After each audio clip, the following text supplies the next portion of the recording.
pagi Alberta. Lama tidak bertemu. Sehat-sehat semua? Puji Tuhan. Saya kena percaya kita semua hidup di dalam anugerah Tuhan, hidup di dalam kasih Tuhan. Amin. Puji Tuhan. Pagi hari ini saya mau mengajak kita semua lebih dahulu mengambil saat teduh di depan Tuhan. Mari pejamkan matanya, tenangkan hati dan pikiran sejenak di depan Allah kita. Mari nikmati momen yang begitu indah ini bersama dengan Tuhan. Mari katakan, ini aku Tuhan, ini aku. Aku kembali datang di hadapan-Mu, membawa seluruh hidupku Tuhan. Ini aku Tuhan, aku merindukan-Mu Yesus. Mari katakan itu di hadapan Tuhan sepagi ini. Terima kasih Yesus. Terima kasih.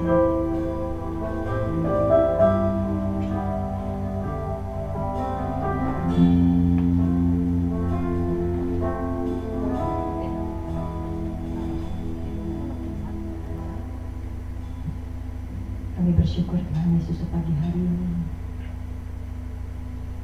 Kami bersyukur Tuhan untuk setiap nafas hidup yang Kau berikan bagi setiap kami.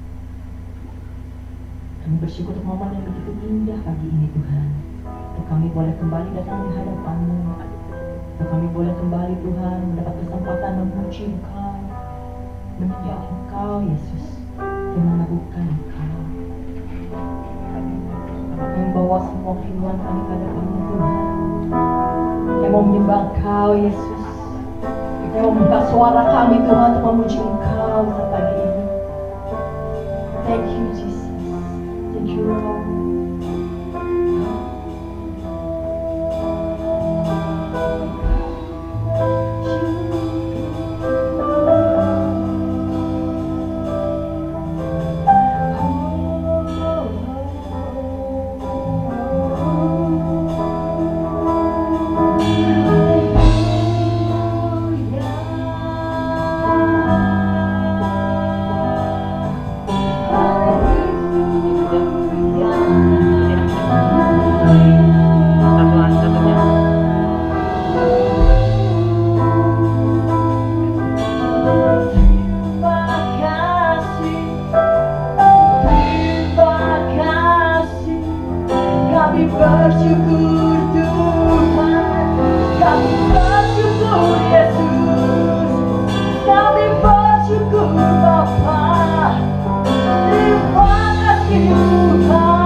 Jiwa-jiwa yang rindukan Tuhan, sejak kita berdiri bersama-sama,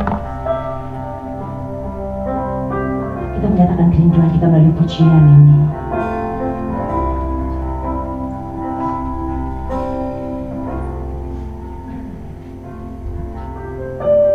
Dengarlah pujian dari hatiku, ku bersyukur selalu kepadamu, ku cinta Kau, cintakan. Jiwa kami mengasihi-Mu Tuhan. Jiwaku sungguh mengasihi-Mu, terangkat dalam hadirat-Mu. Ku cintakan Yesus, ku cintakan. Haleluya. Jiwaku merindukanmu,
mencintai dan mengasihi-Mu Yesus lebih dari segalanya dalam hidup kami.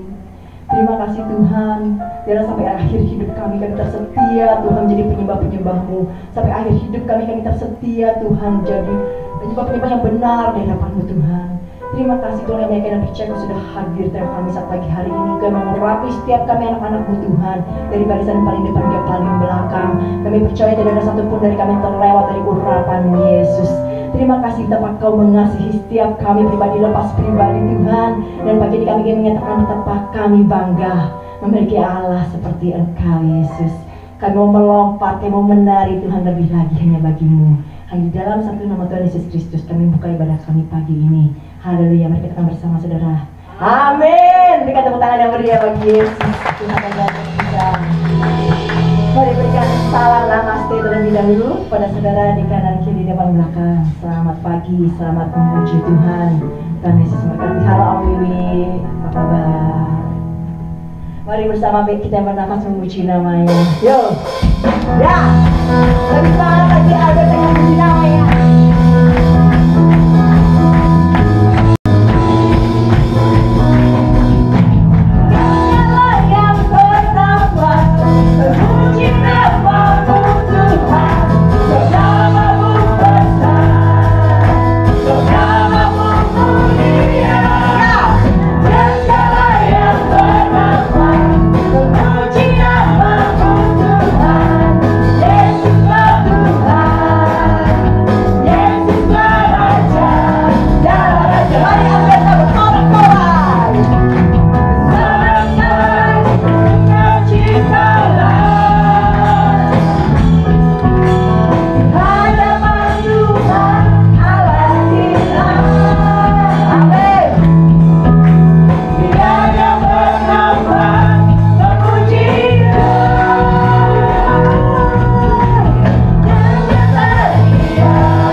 puji Tuhan. Dia Allah kita yang luar biasa.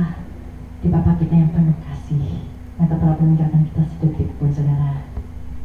Mari sebelum kita menyambut firman Tuhan, bersama-sama kita tenangkan diri sejenak di hadapannya. Saya memberikan momen sejenak bagi setiap kita, memberikan doa dan pergumulan di hadapan Tuhan. Apa yang menjadi pergumulanmu, apa yang menjadi bebanmu, apa yang menjadi keluh kesahmu, Tuhan tahu. Yesus tahu. Apa yang kau pikirkan saat ini pun, detik ini pun, Tuhan tahu. Apakah saat ini kau sedang sedih, sedang marah, sedang bahagia, Tuhan tahu. Mari share semuanya ke hadapan Tuhan. Cerita ke Tuhan apa yang kau alami, apa yang kau rasakan. Dia ada, Dia hidup, Dia Allah yang setia. Silakan saudara berdoa, berikan doamu di hadapan Tuhan. Apa yang kau rasakan saat ini, apa yang menjadi bebanmu, ceritakan pada Tuhan.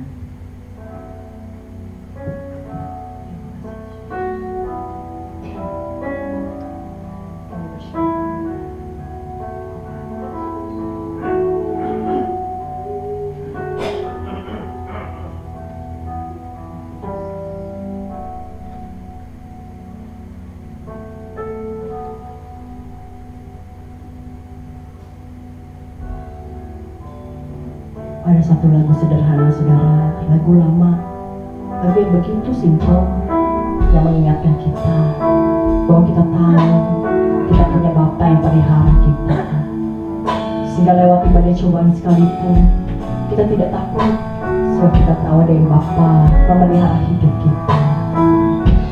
Kita menyanyikan pujian ini dengan penuh keyakinan di hadapan Tuhan. Katakan, ku tahu Bapa pasti pelihara hidupku. Ku tahu Bapa peliharaku.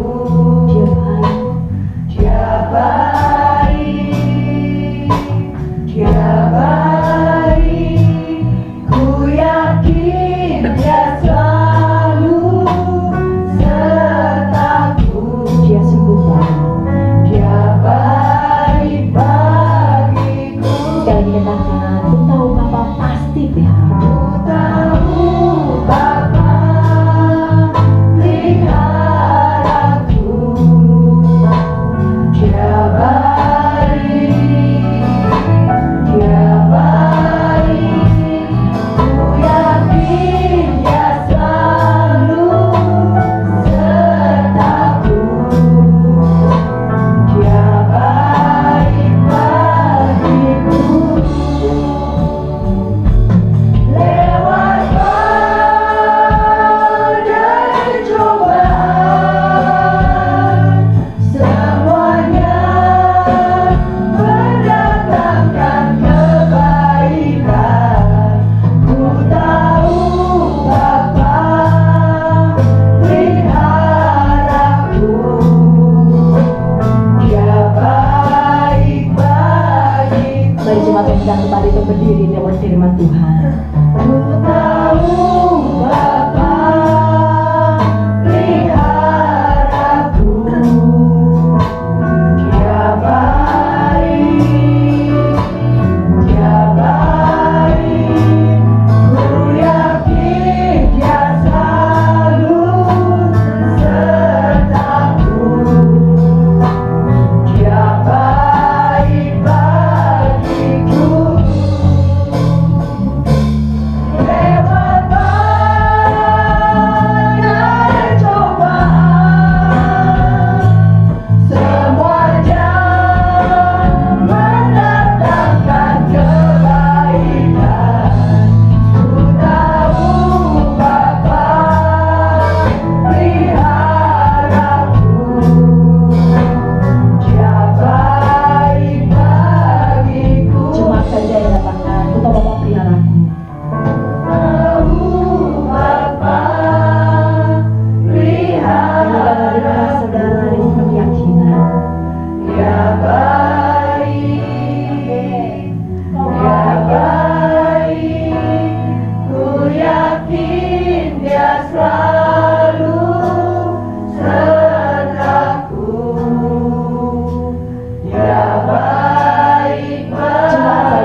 naikkan bukan hanya sekedar nyanyian untuk menyenangkan hatimu, tapi nyanyian yang kami naikkan adalah bentuk bahwa kami merasakan bahwa Allah kami sungguh baik di dalam kehidupan kami. Bahkan Allah terlalu baik bagi kami. Allah selalu mengasihi kami dan selalu memelihara kehidupan kami. Karena itu, kami sungguh mengucap syukur dan terima kasih kepadamu Bapa, kalau kami begitu disayang oleh-Mu. Bapa, terima kasih buat hari Minggu ini. Kami boleh datang kembali ke rumah-Mu. Kami boleh hadir di tempat ini untuk mengalami perjumpaan dengan Allah kami yang hidup. Terima kasih buat setiap pujian dan penyembahan yang boleh kami naikkan. Kami percaya pujian penyembahan kami, lagu kami telah menyukakan hati Bapa. Dan saatnya ya Bapa, kami ingin duduk diam seperti Maria. Kami ingin mendengarkan kebenaran firman. Bapa, berbicaralah untuk kami. Nyatakan isi hatimu buat kami. Biar Allah Roh Kudus yang akan memimpin dalam penyampaian firman Tuhan ini. Dan biarlah Allah Roh Kudus juga memberikan kekuatan kepada hamba-Mu untuk bisa menyampaikan kebenaran isi hatimu. Bapa, topang hamba-Mu ini hingga nama-Mu boleh dimuliakan. Terima kasih Bapa. Sekali lagi hanya dalam nama Yesus Kristus kami menteraikan doa ini. Mari kita yang percaya boleh sama-sama katakan amin. Shalom saudara. Apa kabarnya hari ini? Luar biasa ya. Ada yang mau ketupat? Nggak ada ya. Kalau saya ngarepin ada yang mau ketupat. Aduh, saudara, hari ini kita ibadah bertepatan dengan Hari Raya Idul Fitri. Untuk itu sebelum saya masuk dalam kebenaran firman Tuhan, saya ingin mengucapkan dulu kepada saudara kita yang di luar sana selamat Hari Raya Idul Fitri. Sekalipun kita di sini nggak ikut merayakan, tapi paling nggak kita ikut merayakan liburannya. Benar kan ya? Rame-rame libur karena perayaan karena liburan Idul Fitri itu liburan yang paling panjang. Ya, dalam 1 tahun yang paling panjang rasanya Idul Fitri ya. Nggak ada hari libur lain yang panjang banget sampai 1 minggu gitu ya. Oke, saudara.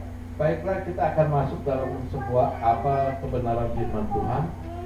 Hari ini saya mengajak saudara-saudara untuk belajar tentang sebuah peristiwa. Peristiwa ini terjadi setelah Yesus meninggal, lalu Yesus bangkit, kemudian Yesus naik ke surga dan Roh Kudus turun. Setelah itu terjadi sebuah peristiwa. Peristiwa ini bagi saya sebenarnya sungguh mengenaskan. Seharusnya nggak boleh terjadi peristiwa ini bagi anak-anak Tuhan. Untuk itu kita buka Kisah Rasul ya. Ini adalah kisah tentang Ananias dan Safira. Kita buka Kisah Rasul 5 ayat 1 sampai 11. Semua udah tahu kisah Ananias Safira ya?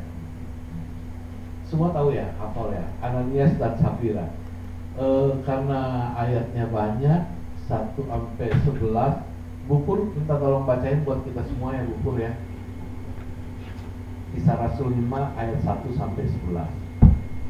Kisah Rasul 5 ayat 1 sampai 11. Ada seorang lain yang bernama Ananias. Ia beserta istrinya Safira menjual sebidang tanah.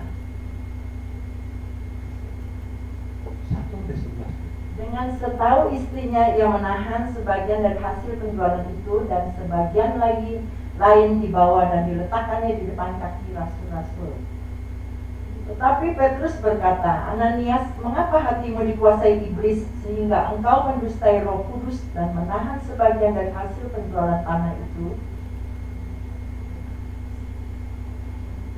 Selama tanah itu tidak dijual, bukankah itu tetap kepunyaanmu? Dan setelah dijual, bukankah hasilnya itu tetap dalam kuasamu? Mengapa engkau merencanakan perbuatan itu dalam hatimu? Engkau bukan mendustai manusia, tetapi mendustai Allah. Ayat 5, ketika mendengar perkataan itu, rebahlah Ananias dan putuslah nyawanya. Maka sangatlah ketakutan semua orang yang mendengar hal itu. Lalu datanglah beberapa orang muda, mereka mengapani mayat itu, mengusungnya keluar dan pergi menguburnya. Kira-kira 3 jam kemudian masuklah istri Ananias, tetapi ia tidak tahu apa yang telah terjadi. Kata Petrus kepadanya, katakanlah kepadaku, dengan harga sekiankah tanah itu kamu jual? Jawab perempuan itu, betul sekian. Kata Petrus, mengapa kamu berdua bersepakat untuk mencobai roh Tuhan? Lihatlah, orang-orang yang baru mengubur suamimu berdiri di depan pintu, dan mereka akan mengusung engkau juga keluar. Lalu rebahlah perempuan itu seketika itu juga di depan kaki Petrus, dan putuslah nyawanya. Ketika orang-orang muda itu masuk, mereka mendapati dia sudah mati. Lalu mereka mengusungnya keluar dan menguburnya di samping suaminya. Ayat 11. Maka sangat ketakutanlah seluruh jemaat dan semua orang yang mendengar hal itu. Amin. Saudara, saya mau tanya dulu. Saudara baca kisah ini serem nggak? Serem ya? Serem. Kalau saya pribadi saya serem. Kenapa serem? Coba bayangin. Cuman karena kita jual rumah, kita jual harta kita, lalu kita berikan kepada Rasul Petrus hanya separuh, dan karena kita ngebohong gak kasih semua, mati, langsung mati. Terus istrinya datang, istrinya datang, ditanya sama Petrus, benar sekian kamu jual tanah itu? Istrinya jawab, benar. Istrinya ngomong, mati. Benar-benar mati. Saya ngebayangin ya, kalau hukum seperti yang ada di Ananias dan Safira ini diterapkan zaman sekarang ini, bisa bayangin, orang bisa mati di mana-mana loh. Benar Ci, ini asli bukan KW, blok mati. Aku cinta sama kamu, aku akan pergi kemanapun juga kamu pergi. Aku pergi gunung, ku daki laut, ku selami. Kelar ngomong, mati. Kan ini bohong. Bisa bayangin gak? Serem ya. Orang luar kalau baca kisah tentang Ananias dan Safira ini, mungkin dia bisa berpendapat, buset deh, Allah itu kejam banget ya. Iya gak? Kejam banget ya. Cuma masalah ngebohong sedikit, kenapa harus langsung mati? Cuma ngebohong dikit langsung mati. Pasti orang luar pasti akan menangkapnya seperti itu. Padahal sesungguhnya Allah kita itu bukan Allah yang seperti itu. Allah yang kita sembah itu adalah Allah pengampun, Allah pemaaf, dan Allah yang nggak mungkin tega sampai seperti itu, melakukan hal-hal seperti itu. Pasti ada hal-hal lain yang dilakukan oleh Ananias dan Safira, sehingga membuat dia menjadi sekali melakukan itu, dia langsung mati. Untuk itu hari ini kita coba belajar sedikit, bukan belajar tentang apa yang dilakukan oleh Ananias dan Safira itu sehingga dia akan mati. Bukan cuma itu. Kita akan coba lihat sedikit dari peristiwa yang terjadi antara Ananias, Safira, dan kematiannya ini, supaya banyak hal-hal dalam peristiwa ini yang bisa kita pungut, yang bisa kita ambil, yang bisa kita pelajari jadi pegangan kita, supaya kita jangan ikut-ikutan melakukannya. Saudara, hal pertama kalau menurut pemikiran saya, menurut apa yang saya renungkan, kenapa Ananias dan Safira bisa langsung mati? Hal pertama yang kita mesti ingat, jangan pernah meremehkan kekudusan Allah. Jangan pernah meremehkan kekudusan Allah. Ini sesuatu yang mutlak. Ini sesuatu yang sakral. Ini sesuatu yang nggak bisa diganggu gugat dan nggak bisa ditolerir sama sekali. Yang namanya kudus, jangan pernah coba-coba minta tolerir sama Allah gitu. Sedikit aja nggak apa-apa deh itu kan. Jangan. Jangan mencobain seperti itu. Karena kekudusan itu benar-benar mutlak milik Allah. Dan ini hak milik Allah, karena Allah itu memang kudus adanya. Kalau kudus itu benar-benar bersih, itu benar-benar suci, ketetesan sedikit aja dosa atau sedikit aja noda, itu udah bukan namanya kudus. Dan bagi Allah, Allah itu benar-benar kudus, benar-benar suci, benar-benar dia sakral, luar biasa. Ini yang dilanggar oleh Ananias dan Safira. Ini yang dilanggar. Karena itu saya bilang, jangan pernah meremehkan kekudusan Tuhan. Bagaimana si Ananias dan Safira ini melanggar kekudusan Tuhan? Saudara, sebenarnya di dalam kehidupan Ananias dan Safira, Ananias ini ikut dalam sebuah kelompok, maksudnya ikut dalam sebuah persekutuan, perkumpulan anak-anak Tuhan. Dia itu ikut dalam jemaat mula-mula. Dan jemaat mula-mula ini adalah satu jemaat yang luar biasa berkenan di mata Allah. Ini jemaat yang penuh ketulusan, penuh kejujuran, saling berbagi, dan jemaat ini hidup kudus. Benar-benar hidup kudus yang dipersembahkan buat Tuhan. Kita lihat dulu yuk di ayat di Kisah Rasul 4. Kisah Rasul 4 ayat 32 sampai 37. Cara hidup jemaat. Bisa tolong Putri ya, tolong bantu baca buat saya Putri. Kisah Rasul 4 ayat 32 sampai 37. Kisah Rasul 4 ayat 32 sampai 37.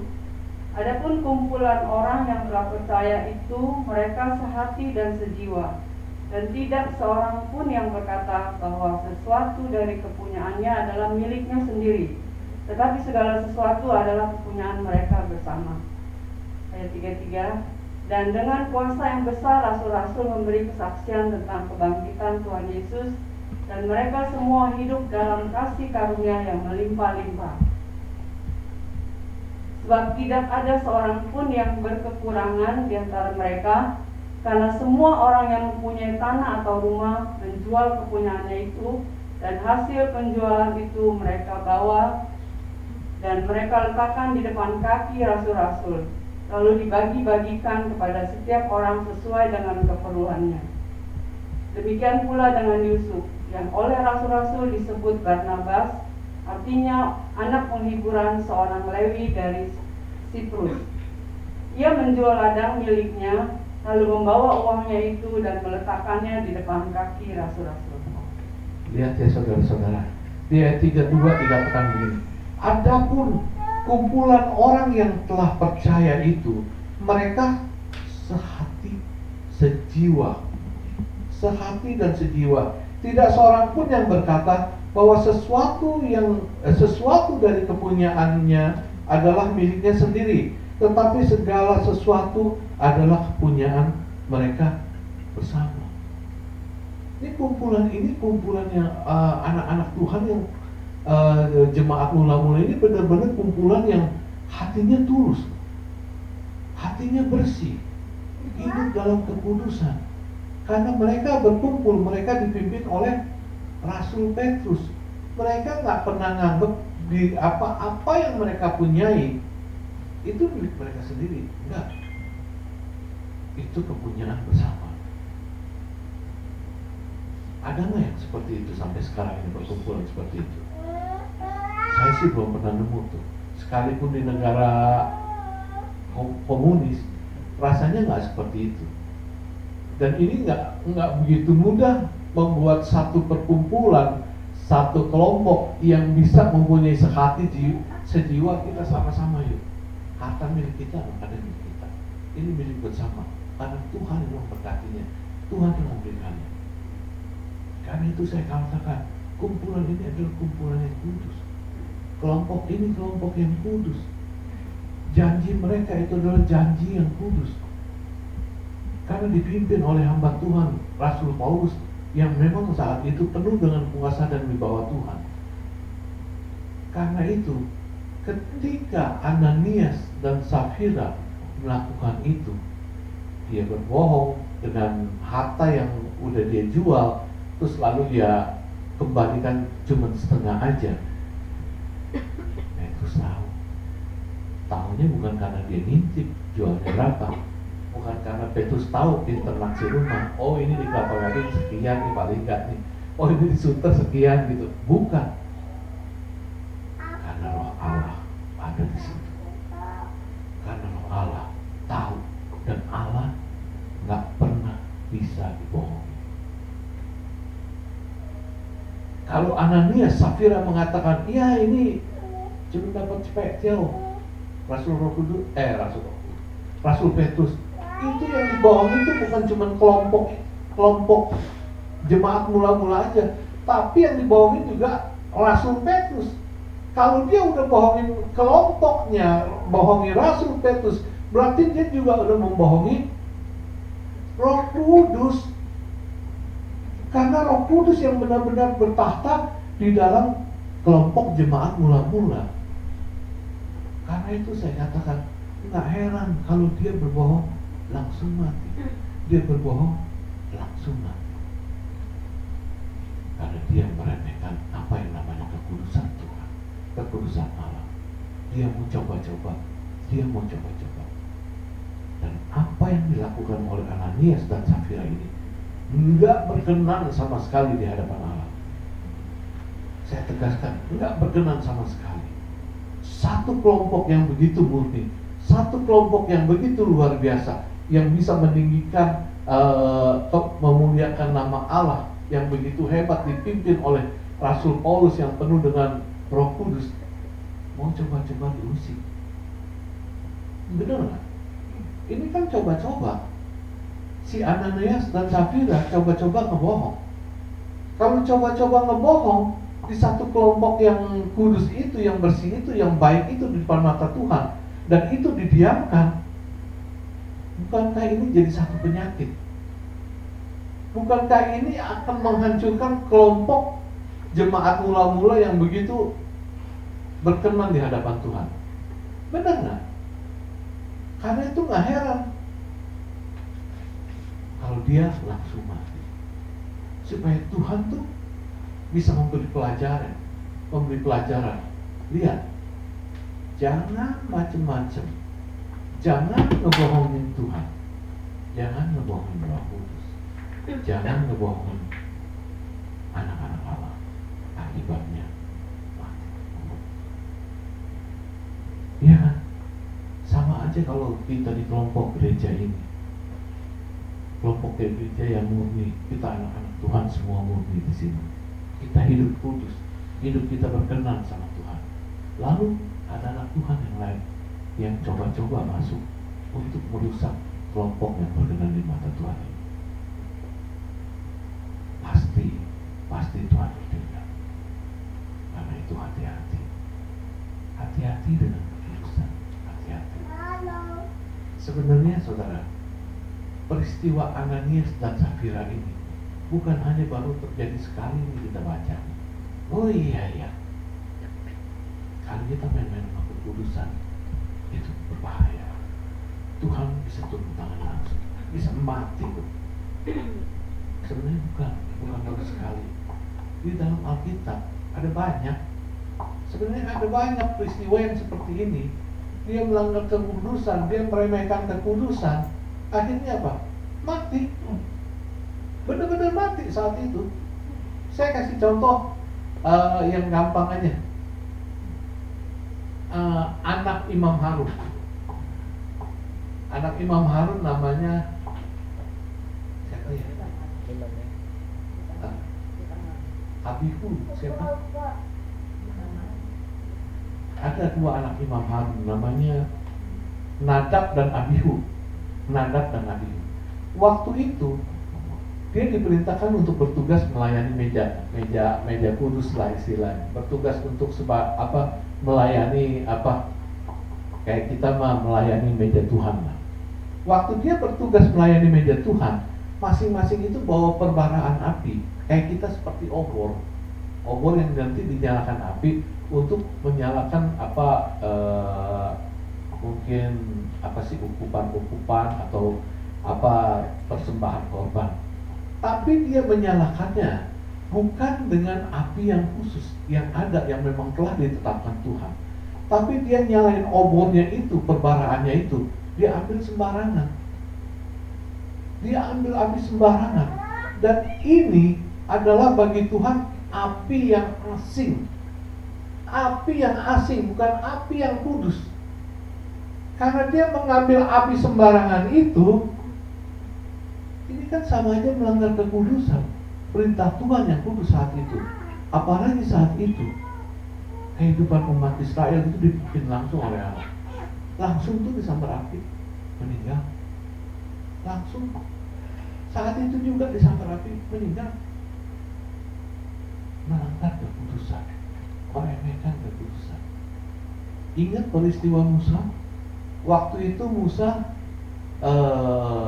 dimusuhin sama Korah, Dotan, dan satu lagi namanya saya lupa. Waktu itu mereka mencoba memberontak, mencoba melanggar kekudusan Allah. Di antara mereka berdua bertentangan. Ini yang sebenarnya diutus oleh Allah ini siapa sih? Musa atau si Korah dan si Datan?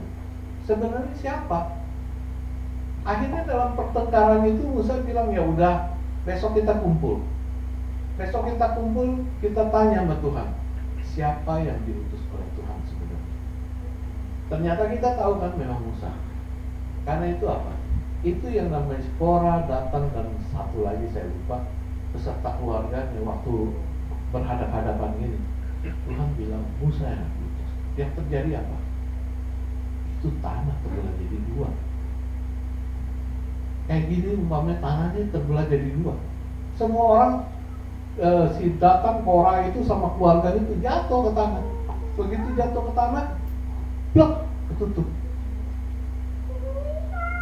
Melanggar kekudusan Allah, meremehkan kekudusan Allah. Satu lagi, saudara ingat waktu tabut perjanjian pertama kali dibawa oleh Raja Daud dari Kiryat Yearim menuju ke kota Daud? Ingat ya peristiwanya. Waktu itu Raja Daud melakukan kesalahan.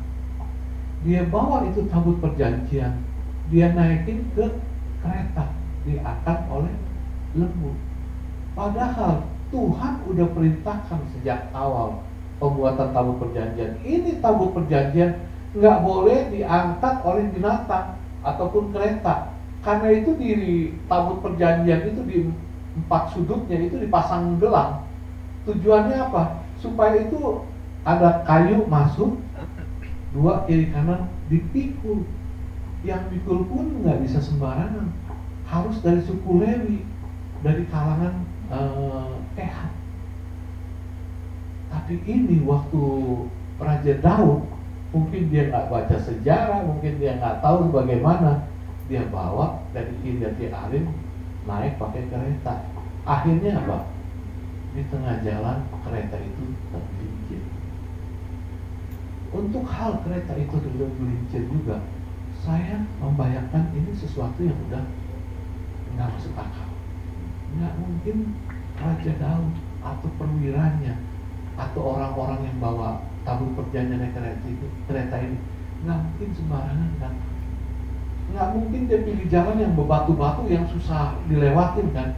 Pasti dia cari jalan yang gampang, yang rata. Tapi kenapa bisa tergelincir? Pasti ada maksud Tuhan. Waktu kereta itu tergelincir, di sebelahnya ada si Musa, anak Imam Abinadab. Musa begitu melihat kereta tergelincir, apa namanya? Refleks. Dia refleks. Dia tahan itu tabut perjanjian. Tahan tabut perjanjian. Salah nggak? Sebenarnya enggak. Maksudnya baik. Supaya jangan tabut perjanjian itu jatuh. Apalagi sampai rusak, sampai hancur. Karena itu adalah lambang kehadiran Allah. Itu sesuatu yang luar biasa. Tetapi yang namanya kudus tetap aja kudus. Ngerti nggak? Yang namanya kudus tetap aja kudus. Nggak bisa diganggu gugat, nggak bisa ditolerir. Sekalipun dia berniat baik, bermaksud baik, tetap aja dia meninggal di situ. Karena itu saya bilang, hati-hati dengan kekudusan Allah. Jangan coba-coba kita langkah kekudusan kita. Karena apa yang terjadi pada Ananias dan Safira, itu dia telah melanggar kekudusan Allah. Hati-hati. Itu bisa kita pegang untuk diri kita sendiri. Jangan kita coba-coba melanggar kekudusan Allah. Itu yang nomor satu, saudara. Lalu nomor dua, hal apa yang bisa kita dapatkan dari peristiwa ini? Saya mengatakan hal kedua, jangan pernah punya hati bengkok. Jangan pernah punya hati yang gak baik, hati curang, hati jahat. Jangan. Karena apa? Karena kejadiannya kayak si Ananias dan Safira ini. Mungkin awalnya hati dia ini baik, hati dia benar, mungkin awalnya dia mau ikut kelompok ini, dia terima Tuhan, dia ikut, mungkin dia tulus. Tetapi ketika dia jual hartanya, dia lihat uang,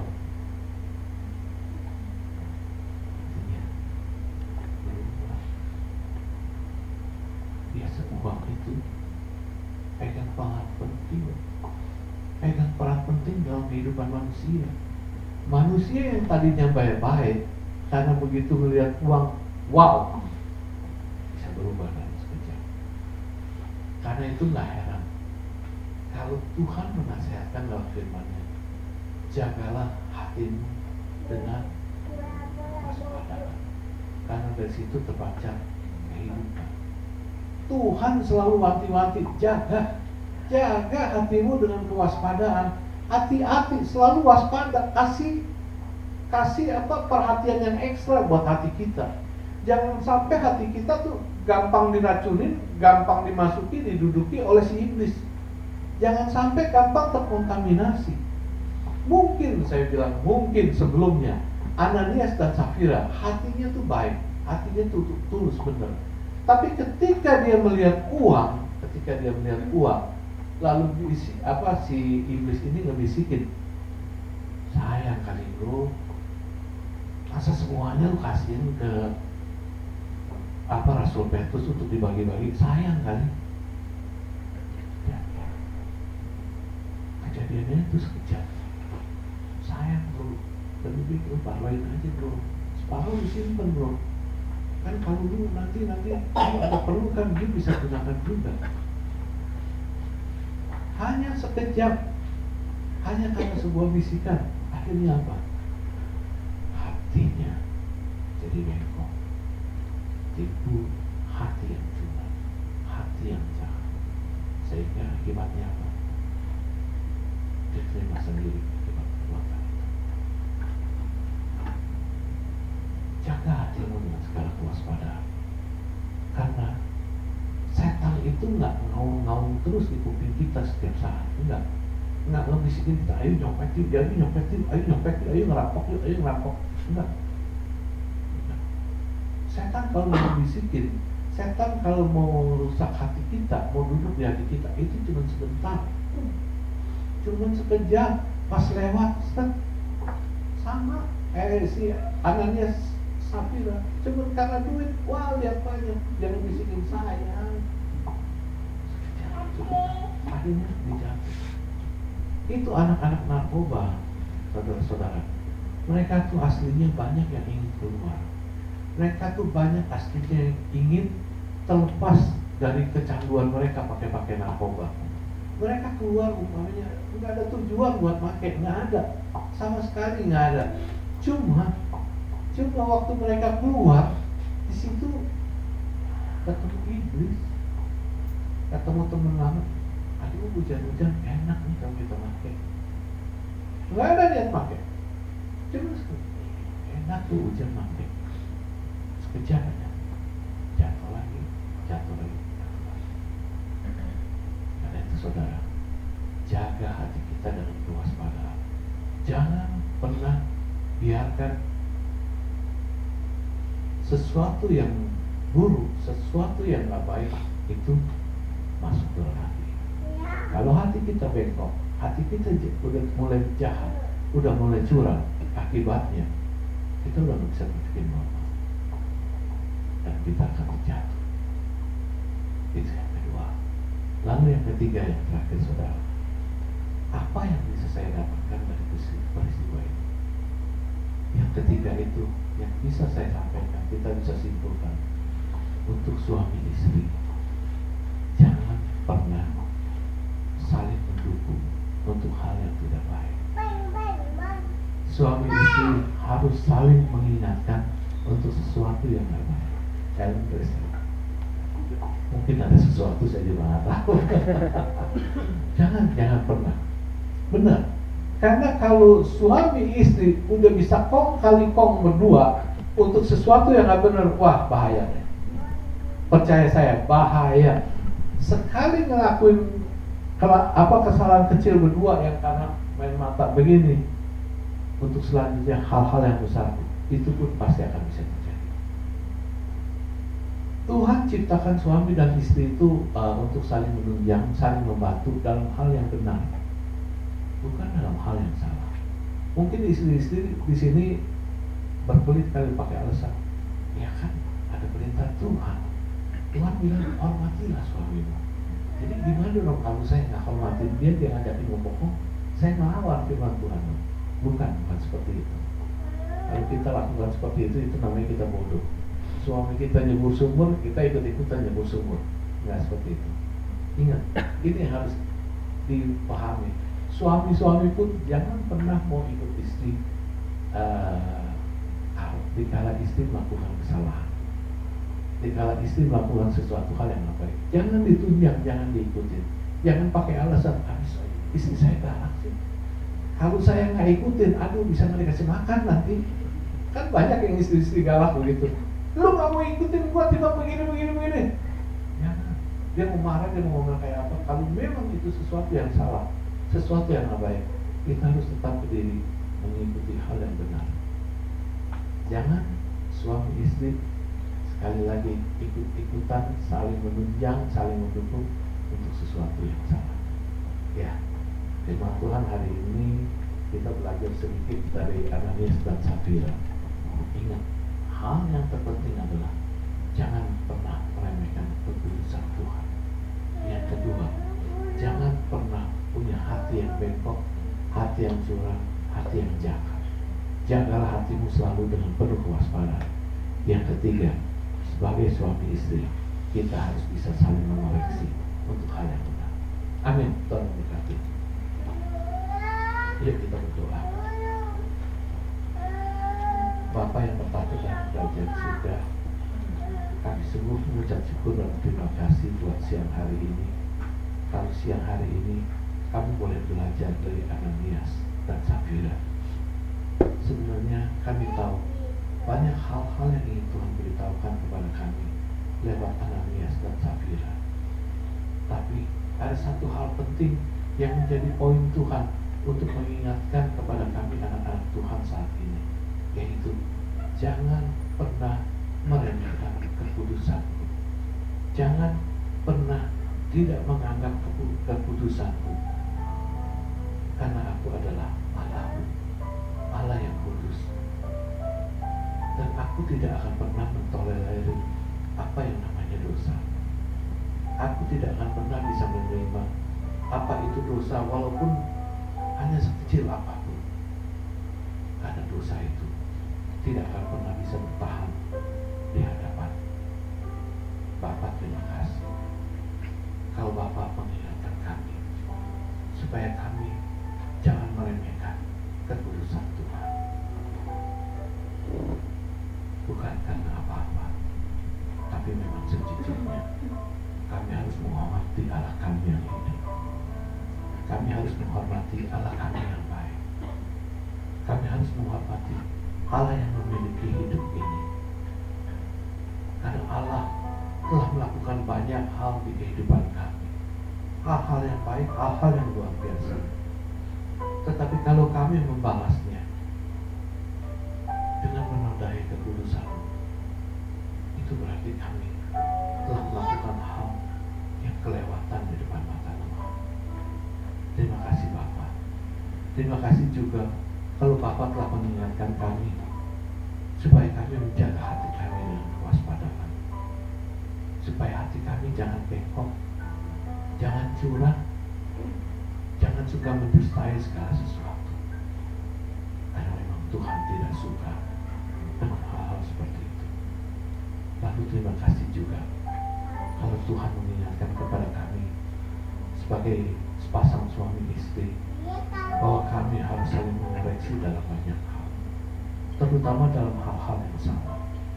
Jangan pernah kami mendukung pasangan hidup kami untuk melakukan hal yang salah, tetapi kami harus mengoreksinya, dan kami harus berdiri di atas kebenaran firman Tuhan. Karena itu Bapak, sekali lagi kami berterima kasih buat firman-Mu yang disampaikan siang hari ini. Teguhkan firman-Mu Bapak, biar Allah Roh Kudus yang akan terus mengingatkan kami dan menaruh dalam lubuk hati kami paling dalam bahwa firman-Mu adalah iya dan amin, dan firman-Mu yang akan menuntun kehidupan kami. Terima kasih Bapak. Dalam nama Yesus kami menceraikan doa ini. Amin.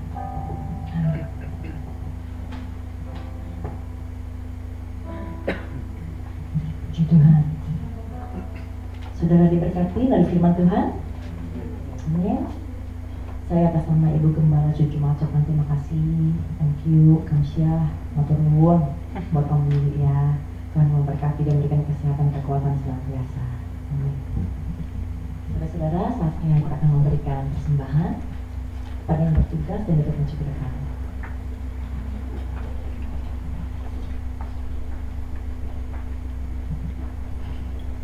Janjian warna merah ya? Hah? Oh enggak, mesti hijau ya, Idul Fitri ya. Oke, sebelum memberi persembahan, kita akan sama-sama berdoa terlebih dahulu. Nanti Teguh akan berdoa persembahan.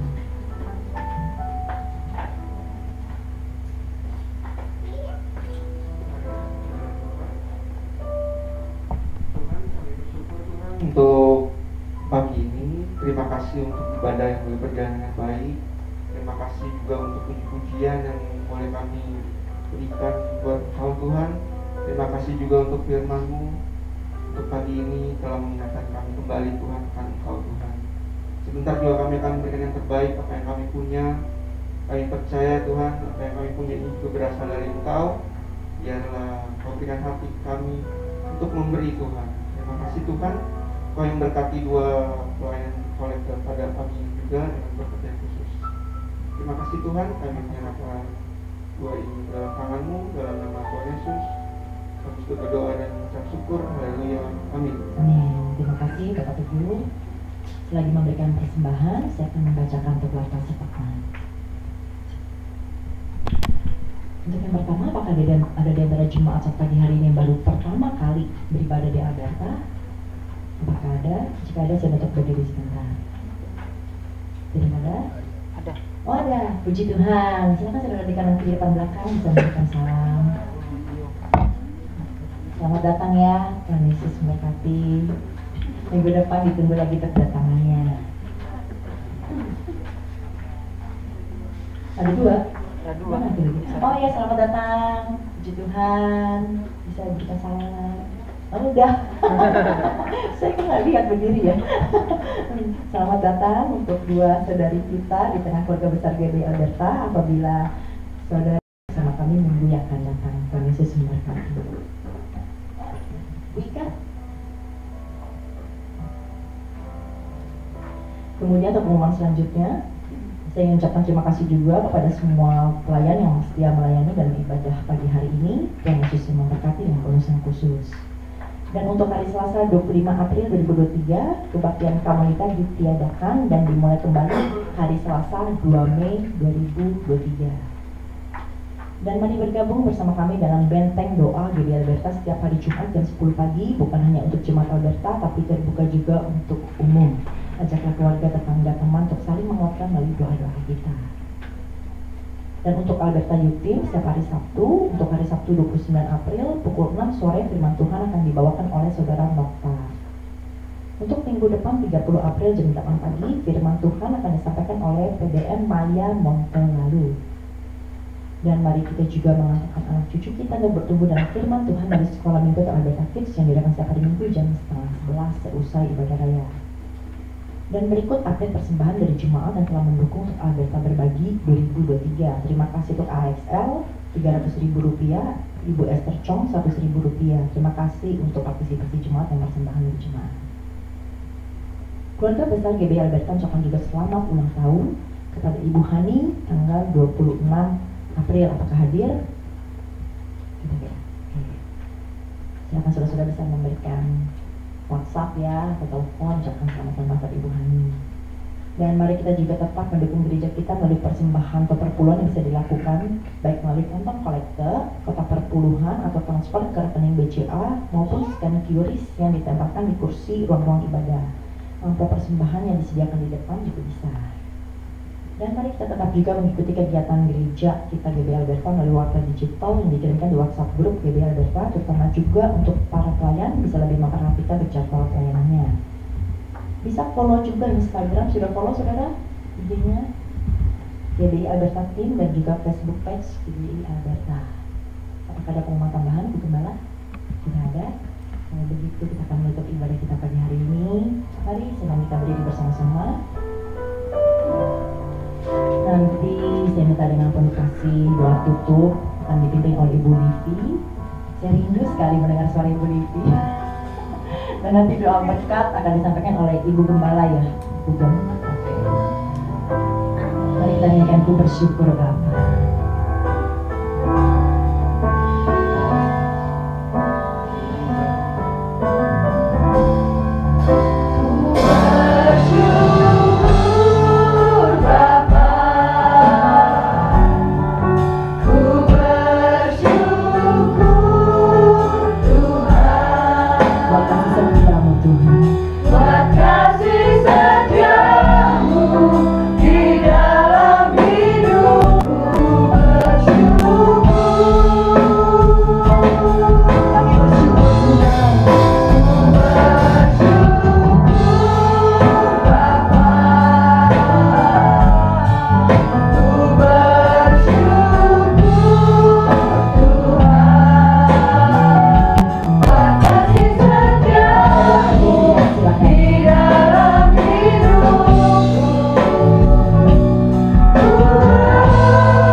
Ananias dan Safira Tuhan, kami mau belajar untuk tidak meremehkan kekudusan Engkau Tuhan, dan kami juga mau menjaga hati kami supaya hati kami tidak punya hati yang jahat, yang curang, yang bengkok. Dan biarlah Tuhan sebagai sepasang suami istri kami juga boleh tetap saling mengkoreksi satu sama lain, dan kami mau persembahkan hidup kami hanya untuk kemuliaan nama-Mu. Dan Bapa, kami bersyukur untuk hamba-Mu pada pagi hari ini yang sudah menyampaikan kebenaran firman-Mu untuk Bapak PDM Willy Karta. Biarlah Tuhan Kau yang terus memberkati beliau dengan berkat yang khusus. Bahkan Kau yang terus tambahkan hikmat pada dia Tuhan, dalam menyampaikan kebenaran firman-Mu, di dalam melakukan pelayanan yang Kau percayakan kepadanya. Biarlah dimanapun dia melayani Engkau, Namamu yang ditinggikan, diagungkan, dan dimuliakan. Kami juga berdoa untuk kesehatannya Tuhan, khususnya untuk bagian ginjalnya. Kami percaya Tuhan, tidak ada yang mustahil bagi Engkau. Engkau yang sanggup memberikan kesembuhan, pemulihan sempurna bagi dia Tuhan. Karena Engkau juga yang mungkin akan menggantikan ginjalnya dengan ginjal yang baru Tuhan. Dan Engkau juga pulihkan bagian-bagian organ-organ lainnya yang lemah. Kami percaya Tuhan, Kau tidak pernah meninggalkannya. Kau yang akan terus memberikan kekuatan, kesehatan baginya. Kami juga berdoa untuk Ibu Rumi yang dengan kesabaran merawat dan menemani Pak Willy Tuhan. Biarlah Kau terus berikan kekuatan dan kesehatan yang ekstra juga Tuhan, dan berikan kesabaran, ketelatenan di dalam merawat dan menemani Pak Willy. Kami berdoa juga untuk 4 orang anaknya Tuhan, baik yang ada di luar negeri maupun juga ada di Indonesia. Biarlah Engkau juga yang terus berkati untuk pekerjaan dan studi mereka Tuhan. Engkau yang buat mereka berhasil. Terima kasih Bapak, kami juga bersyukur untuk Ibu Gembala yang ada di tengah-tengah kami pada pagi hari ini. Engkau juga yang terus memberkati beliau. Engkau yang terus melindungi, menjaga, dan juga Engkau terus yang memampukan beliau di dalam mengembalakan setiap jemaat yang ada di tempat ini. Kami juga berdoa untuk setiap anak cucu mantunya Tuhan. Engkau berkati untuk pekerjaan mereka, untuk studi mereka. Engkau juga yang jamin masa depan mereka. Terima kasih Tuhan, kami juga bersyukur untuk setiap anak-anakmu yang sudah melayani pada pagi hari ini, baik WL, tim musik, untuk kolektan, untuk asyir, dan yang lainnya Tuhan. Kami percaya ketika mereka melakukannya untuk Engkau, maka Engkau tidak pernah berhutang Tuhan. Engkau juga yang akan memberkati mereka dengan berkat yang khusus. Biarlah Engkau terus memberikan kesetiaan kepada mereka untuk terus memberikan pelayanan yang terbaik untuk Engkau. Terima kasih Tuhan, kami juga berdoa untuk saudara-saudari kami yang mungkin pagi ini tidak bisa datang ke tempat ini, mereka yang sedang ada di luar kota, bahkan juga di luar negeri. Engkau juga yang terus memberkati, menjaga, melindungi mereka Tuhan, hingga mereka boleh menikmati masa liburan mereka, dan mereka boleh mendapatkan sukacita yang daripada Engkau. Terima kasih Tuhan, bagi saudara-saudari kami yang mungkin saat ini sedang sakit, Engkau juga yang melawat mereka, Engkau juga yang memberikan kesembuhan bagi mereka. Bagi mereka yang berbeban berat dan pergumulan masalah, kami juga percaya Engkau yang sanggup memberikan jalan keluar bagi mereka. Engkau juga yang menghibur, memberikan kelegaan bagi mereka. Akan lupa kami berdoa bagi bangsa dan negara kami, khususnya bagi Bapak Jokowi yang akan mengakhiri masa tugasnya di tahun depan Tuhan. Biarlah Engkau juga yang terus memberikan hikmat pada beliau, sehingga dia juga boleh menyelesaikan setiap program-program yang sudah direncanakan dengan baik. Kami berdoa untuk kampanye, untuk pemilu tahun depan juga Tuhan. Biarlah Engkau yang turut campur tangan, sehingga dalam masa kampanye juga tidak terjadi hal-hal yang bersifat anarkis. Semua keamanan, tertiban boleh terjaga dengan baik, khususnya untuk aparat keamanan Tuhan. Engkau juga berikan kesatuan hati bagi mereka, supaya mereka boleh menjaga keamanan dan ketertiban pada masa-masa kampanye pemilu yang akan datang. Dan kami percaya Engkau juga yang akan memberikan seorang presiden, wakil presiden yang baru, yang sungguh punya hati yang mau bekerja untuk membangun bangsa dan negara kami. Terima kasih Tuhan, kalau sebentar lagi kami juga mau berpisah satu sama lain, biarlah Engkau juga yang pimpin hantar setiap langkah kami, hingga kami boleh tiba di tempat tujuan kami masing-masing tanpa kurang suatu apapun.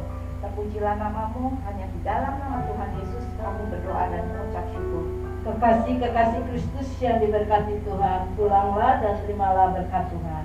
Turunlah kiranya atas saudara-saudara semua kasih karunia dan damai sejahtera dari Allah Bapa, pengampunan dan kasih sayang dari Tuhan Yesus Kristus, penghiburan, penyertaan, bahkan pimpinan di dalam kuasa Roh Kudus memimpin kita sekalian, mulai saat ini sampai Maranatha Tuhan Yesus datang yang kedua kali. Di dalam nama Tuhan Yesus kami sudah berdoa bersyukur. Haleluya, sama-sama katakan amin. Kami memuji kebesaran